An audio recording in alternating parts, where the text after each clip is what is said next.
Kuha niyo yung sahod niyo. Ang cute-cute talaga nyo. Parang ano lang ah. Parang laruan. Laruan lang ah. Si ano, si Princess Ota kasi ganit. Ang hirap talaga si Linta.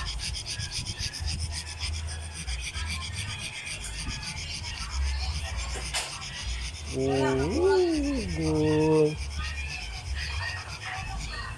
Lagi.